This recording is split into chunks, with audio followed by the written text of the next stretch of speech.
Namaskar and welcome to our series on entrepreneurship in the hospitality sector. Today, we're discussing revenge tourism. Post-COVID, as we desire to travel across the world, it's important that we understand what is revenge travel and could we invite the third wave of COVID pandemic if we don't behave in a responsible manner. And to help us understand what revenge tourism is all about, I am joined by four entrepreneurs. Please welcome Ayush Singh, Prakshi Heda, Sahib Bagga, and Archit Jain. Welcome everyone. So Ayush, let me begin by asking you, what is this concept of revenge tourism all about? So first of all, thank you for the opportunity. So I think we all have been locked down for 2 or 3 months in our houses, and we all have been stressed. We have anxiety issues. I mean, there's a lot of things going around us. I mean, uh, we are there in our houses, we are stressed, and we want to go out, but due to the pandemic, we can't. And recently, the government has eased the rules of the COVID pandemic, and so people are just flocking towards the hills. You can see photos of people uh, going in Manali, Masuri, Dehradun. So that is what revenge travel is all about. Uh, Going in places without having a sense of COVID protocols, not following social distancing, not wearing masks properly. So that is all about revenge travel. So Prakshi, is this a new concept that has come post-pandemic, or did we ever hear about revenge travel in times gone by? Personally, I never heard this concept. So after the lockdown, when everyone started moving, even I started researching like what is going on in the economy, why is everyone traveling. So that time I realized that there's this concept known as revenge tourism when it is all about when people get locked up or they want to go out to some other city and experience something different. That is known as revenge tourism, and it does not have to only we don't have to only relate it with because we have been locked down because of the pandemic. It can also happen if you're suffering from some disease and you want to take a you want to shift yourself to another city or to another place to feel better and comfortable and heal properly. It is that also. It only doesn't include when you're locked and then you start moving. It has different areas also. So, Sahib, if one were to look at the dictionary meaning of revenge, it's like it's inflicting punishment. It is something done in vengeance. It's the desire for vindictiveness. So, is revenge travel good, or is it not so good, or is it bad? Okay, so if we go back to the dictionary, as you mentioned, the word is being portrayed in a very negative sense. Yes. But in today's world, if we talk about India in specific post COVID-19, so we see it is a population of approximately 1.5 billion people. So it becomes very difficult to control these people, correct? When it comes to their desperations, their pleasures, when it comes to their wants and needs. So it is very important for us to set correct terminologies in the industry so that these stakeholders are accepting that in a very positive manner. I personally feel revenge is a way which is which is taken up in a very negative way. However, that is the reality right now. A human who is traveling to a particular destination only because he's super tired and frustrated sitting at home. So he's probably standing up against COVID-19, but the reality, he is actually taking a revenge against his own family, against his own citizens and countrymen. Absolutely. Archit, these are the pictures that have come after the second wave. Particularly if you talk about India, we know how things happened in April and May 2021, post the second wave. These pictures are a cause of concern. So these pictures definitely portray a, a sort of extreme reality. You can see people wearing masks in the picture itself, but as you can see, and as I think a lot of us have seen, people don't really wear their masks completely as they should.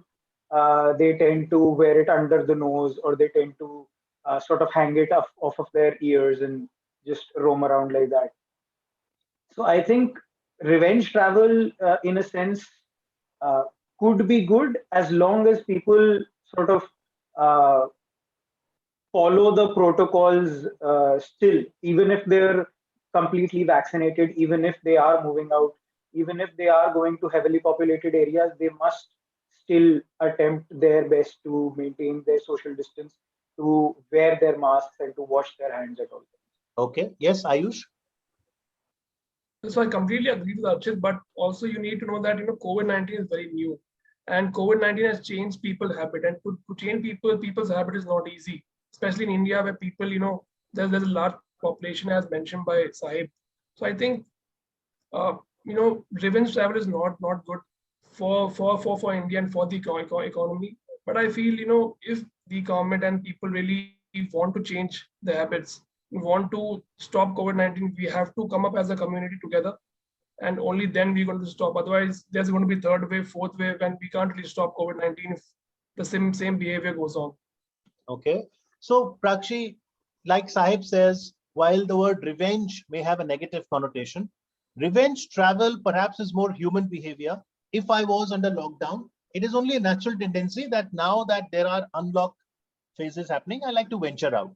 So revenge travel, to an extent, is it okay? Or like Ayush says, per se, revenge travel is not good, because people who like to go out, they've been confined to their homes for months now. So what I feel is revenge tourism, we can give it another name known as ecotourism or sustainable tourism or even tourism. Because I think right now, because of the pandemic, our economy has been affected so badly. The revenues have dropped down so bad. The tourism industry, the way to grow, I think revenge tourism, it is helping in a way. Sustainable tourism is helping in a way because people have started moving out. Then again, the hoteliers employers have started employing people who are the owners of the hotels or resorts. It's helping them to to get into the economy, to make it easier, because if there's no employment, how will we run, how will we survive? If we don't have money to even eat food, how are we going to live? Government cannot keep giving us food for years and years. But I believe that we should make sure that we take all the safety measures before going anywhere. And if we know that any place is getting, really everyone is going there, we can choose another place. If we really want to go out or move out, we don't have to go where everyone is going. We can, if people are moving to north, other people can move to south or north or east, somewhere different. So it becomes easier, and it helps overall economy to grow, and not only the north part is growing or doing very well and south is not doing or east is not doing well. I think if everyone separates and diversifies and chooses different location, it will be a very good opportunity for everyone to roam around freely, and there will be less complication also of COVID impact. So Sahib, that's a good solution. Perhaps that, because even if you look at India, the pictures that have been coming, people have been going to the same tourist hotspots, whether it is Missouri's Falls, whether it's Shimla, Goa. Do you think one of the solution could perhaps be, even if you want to satiate your desire for revenge travel, explore new destinations? Could you suggest a few? Okay, so I would start off with my viewpoint on where Prakshi mentioned that hotels have been struggling a lot, and this is an opportunity for them to come up, bounce back into the game. So I would like to mention 2 points here first, and then move to your concerns. One is hotels had to cut down their cost, yet it was becoming super difficult for them to match the break evens, which means hotels were with zero revenues during COVID-19. Now, you know how every year or every quarter there is a new trend that a hotel company notices in a traveler's lifestyle, be it MICE, be it leisure, everything has a season and a peak season time. So similarly, I would say revenge tourism is a short-term trend that the hotels noticed and they picked it up. Over here, the hotels are not at fault, the public is not at fault. I personally feel the state governments should set up certain guidelines and protocols that would actually help tourism streamline and not infect other people's as well. We had so many states who actually said we do not require an RT-PCR report for traveling. However, in Goa, the only thing I liked during the second wave was they said we need RT-PCR report. So that gave a sense of confidence to the hoteliers and the travelers as well, that Goa can be somewhere safe. Now, when I talk about the entire public, the entire nation coming only to Manali or Mussoorie and Shimla and not going to other parts of the world. I would say if you actually take a survey, I'm not very sure on the data points of this, but majority of the people on qualitative grounds love going to mountains and hill stations in India in specific. So if you tell me today to go to Kerala, I would rather choose Manali over Kerala in such a desperate situation. Because I need that cool breeze, I need snow around me, I need mountains around me to freshen up and rejuvenate. But of course, without a doubt, we can have new untapped destinations. But I personally feel putting untapped destinations on the map during COVID might be another reason of populating those destinations in a negative way, and just a way of streamlining the tourism towards destinations that are not really tapped, but are in fact used for your own selfish purpose. Okay. Okay. Archit, any new destinations in India that you would like to recommend? I think the west of India is really untapped during, especially during the summer months. I mean, obviously, people don't want to travel to Rajasthan or to Gujarat during the blistering heat, but there are places there, especially in Gujarat, that are waterfront areas. Even the islands of Diu, you could go there, and they have some really nice hotels there, some really nice resorts there that could prove to be a very nice sort of break from the heat as well as from the lockdown. Right. So, of course, Union Territory of Diu, which is along the Gujarat coast. Prakshi, new destinations? Yes, so it's not a new destination, but it's just an example to make it simpler. So people only used to go to Udaipur in Rajasthan whenever they Yes. wanted to move out. But now people have started going to Kumbhalgarh, Pushkar, which is a very small city, but it gives a lot of experience to the guest what they're looking for, because Udaipur is so crowded any which ways that people really want to move out to other cities. And Kumbhalgarh is kind of a village, but it is really doing well when it comes to tourism and hotel industry. So I Okay. think such destinations are very good. Yeah, Ayush, a quick word. Any tourist destination that is unexplored and you feel, even if it's blistering heat in summers and in rainy season, Indians could perhaps consider that? I feel these days people go to Shimla, Manali, Mussoorie, but I think the Northeast is very, very unexplored. Okay. People don't really have the option of Northeast whenever they go out for a holiday. I would really recommend people to try out Assam, Darjeeling, Nagaland, Sikkim. So these places are very, very unexplored by India and Indian people. So I feel people should go to these destinations instead of flocking to Shimla, Manali, Dehradun, the regular destinations. Okay. Let me come to the other point, Archit, that Sahib broached upon, which is the role of stakeholders. So, Archit, what role do you see of the hoteliers, the restaurant owner? Sahib mentioned about government. Certainly, we talk about the guidelines, government issues. So, if a government says, okay, the hotel cannot book more than 50%, how will you ever monitor? Why would the hotels then overbook? What's your take on the role of hotels first? Obviously, the hotels will need to follow the guidelines, but many in our industry tend to not do that. Many in our industry tend to look at profits and not consider the larger picture, the entire country at stake because of just one hotel. They see it as, oh, it's just our hotel, and if we do it, nothing bad will happen. But it's everyone that's thinking that, and so if everyone sort of does that, then it just snowballs sort of out of control. Yes. So I think hotels in particular need to sort of be diligent themselves and consider themselves as part of the solution rather than something that completely is sort of removed from the equation. Okay. They need to understand that they are obviously part of the equation and contributing in a negative or positive sense, however they manage. Yes, Ayush, role of stakeholders. So I think why only hotel? I think airlines is very, very big part. You travel everywhere by airlines. I feel these days airlines are not doing very good job because there's due to COVID, they're supposed to be, the middle seats supposed to be free, but I have traveled a couple of times during the pandemic, and the all three seats were filled. So I don't think as an airline that's really ethical of you to fill all the seats while wearing PPE kits and while wearing all the mask and everything. So I think all the stakeholders need to be ethical. I think ethics is one part where you have to follow. Otherwise, COVID is just going to come on and come on, and third wave, fourth wave is not really close. So Prakshi, is revenge travel something that is specific to India? Or given the fact that it's human behavior, one is witnessing revenge tourism across the globe in almost equal measure? So it's everywhere in the world. It's because only Indians weren't logged. It is everyone in the world who was logged. So everyone wanted to move out, but I think out of India protocols were very defined. They were very strict.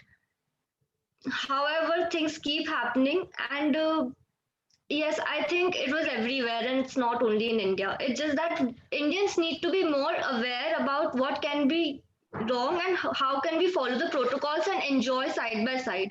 We shouldn't take the protocols as a burden, because right now what we do, we only wear masks because we are scared that police will keep a thing on us and will cut a challan.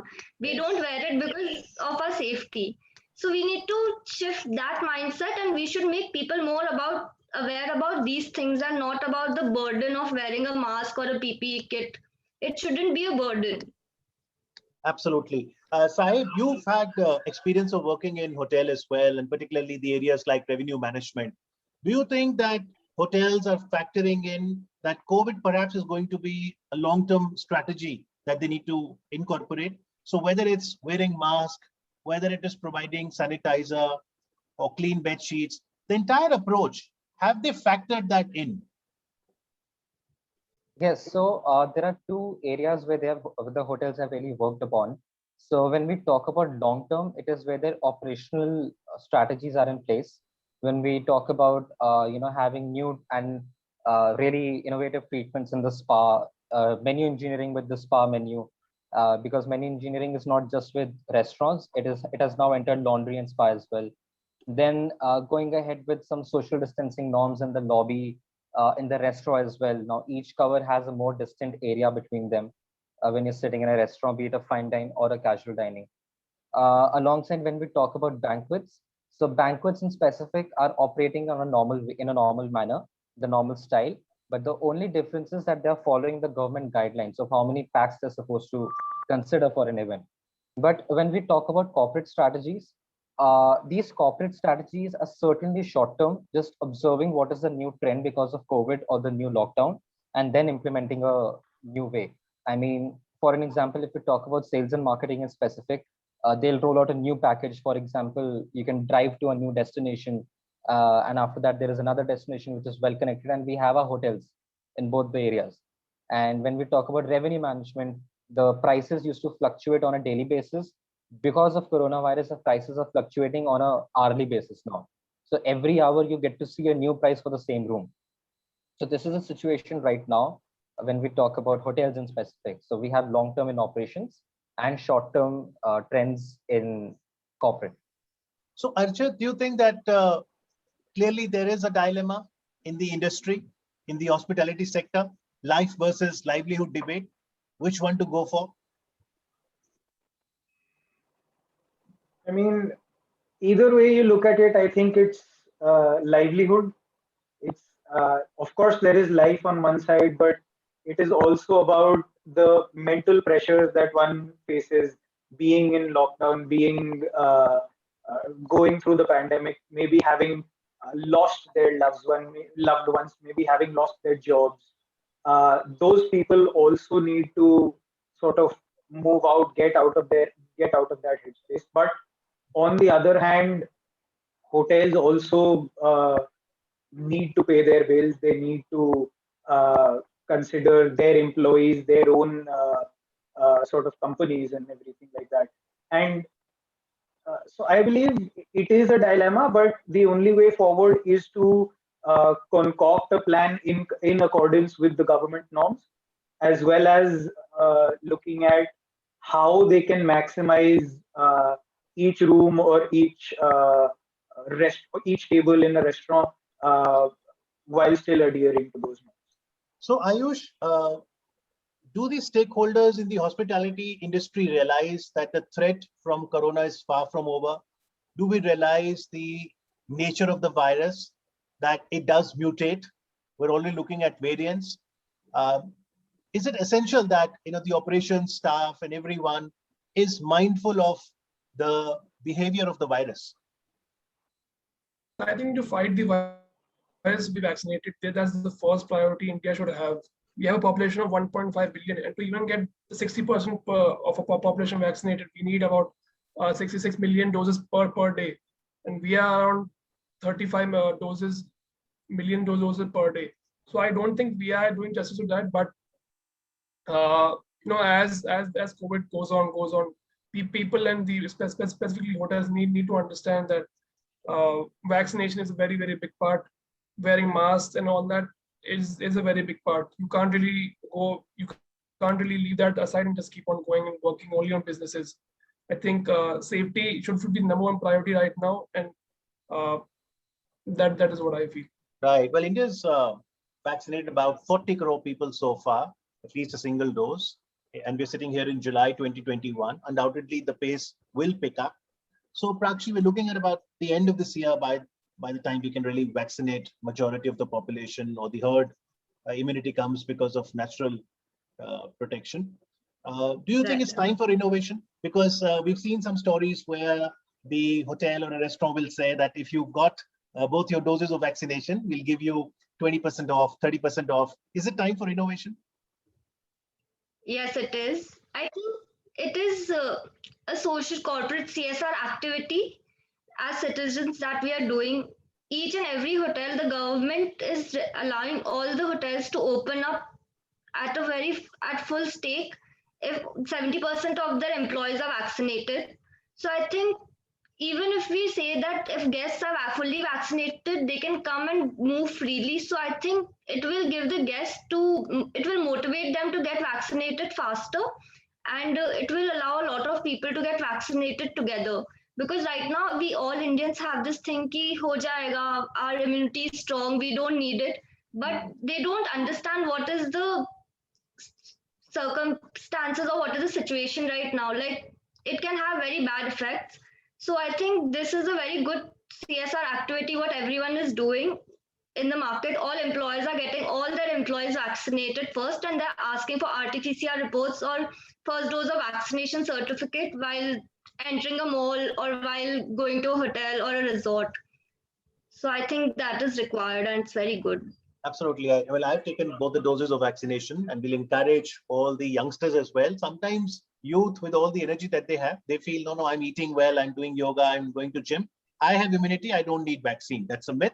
Everyone should take the vaccine, those who are eligible.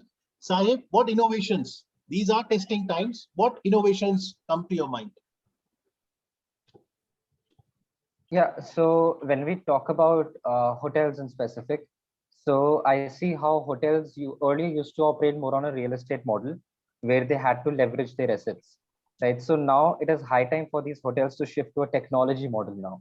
Now, I'm not saying that India should adopt a completely tech approach in terms of customer experience as well, because over there we might lag because this is India and we are known for our culture. But somewhere we do require advanced technologies to fall in place. Of course, we do see trends where when you go to a restaurant, you can scan the QR code and have the menu on your phone. Similarly, we have some check-in and check-out kiosks as well in the business hotels.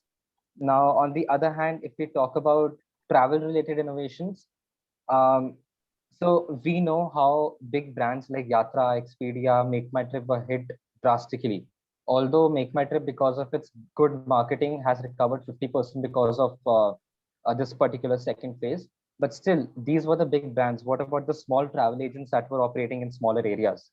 So I personally feel on that front, more innovation is required. Maybe we have a travel platform which can bring all these small travel agents on their platform, provide them a technology, provide them distribution platforms, and sell their product on their website. And once they do get the business, they can grab the commission out of it and hand over the entire pie to the offline travel agents. So I think, yes, this can be one of the biggest game changers in the travel industry of getting offline travel agents to the online game and getting them back in business. Absolutely. And I think that is where entrepreneurs like you will come very handy. Archit, they say self-care is healthcare. For those who, after the first and second wave, have chosen to stay at home, and for those businesses who did not operate at a very high level and perhaps sacrificed pleasure and profit, would you compliment them? They've done the difficult job. I would definitely hats off to them.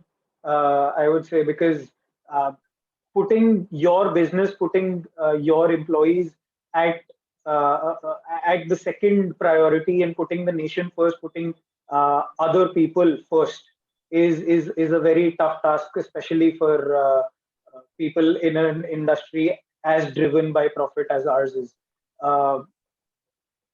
But other than that, I think, other than sort of congratulating them, I think one thing we could do is provide some sort of a solution for them, where these hotels, these sort of wellness centers or wellness hotels could also provide some sort of online yoga walkthrough or online guided meditations to people, so that it not only benefits the hotel, it also benefits the people. It gives them a sense of calmness, a peace of mind, even at their homes, not having to travel anywhere, not having to put themselves at risk. Okay, Ayush. I think personally, I'd like to compliment the doctors and nurses first of all. Without them, we would not really would have gone through this part. I mean, I think India as a country has really come together, but doctors and nurses and the frontline workers, these are the people who are a backbone and a strength. I think we should nurture them, nurture them, and just keep on thanking them for the good work they do. Yeah, absolutely. I think we thank all the Corona warriors, and it's also essential in the same breath that each one of us also does our bit to contribute to sustainable earth and sustainable tourism, as well as Prakshi said. But Prakshi, if somebody wants to seek counseling, they are desperate to travel and they want to explore life, but you probably need to just caution them. Can they get in touch with you? Do hospitality professionals like you provide counseling, whether to travel and where to travel as well? Yes, we do provide we do provide suggestions to where they can travel or they cannot. So for all their queries or all their questions, we have abstractthinkers@gmail.com. They can drop down their queries on our mail. We would want to reflect back on them. Okay, one final question to all of you. Prakshi said perhaps the better word is call it sustainable travel rather than revenge travel. Sahib, Archit, Ayush, would you like to call it revenge travel only, or do you have a better nomenclature?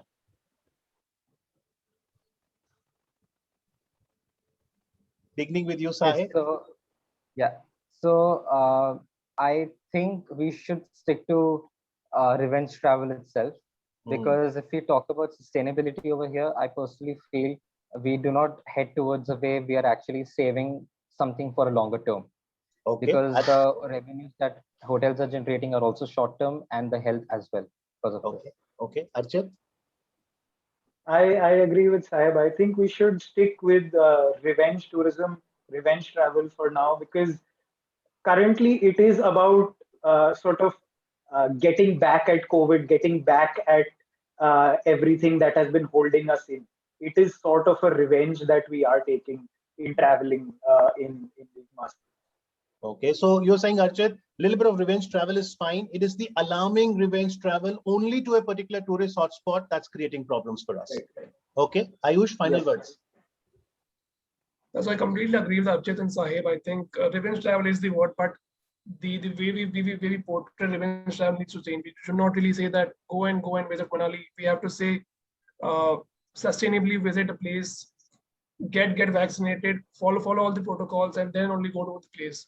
Don't really flock a place. There are so many beautiful places in India. You have Kashmir, you have Kerala, you have the Northeast, you have Bengal, you have so many states. Yes. So I think sustainable is the word right now we should be thinking about, and that's the way we should go forward. Absolutely. I think it's very essential that we all contribute to responsible travel, And I think the last line I like to say to all the viewers, have we forgotten the scars of the second COVID wave, where people were really hustling for beds, oxygen? Do you want to repeat that episode? Certainly not. So make sure that self-care is healthcare. If it means temporary sacrifice for longer good, for public good, then please do consider that. And to help us understand the concept of revenge tourism, thank you to all the participants. Thank you very much. Thank you. Thank you. Thanks.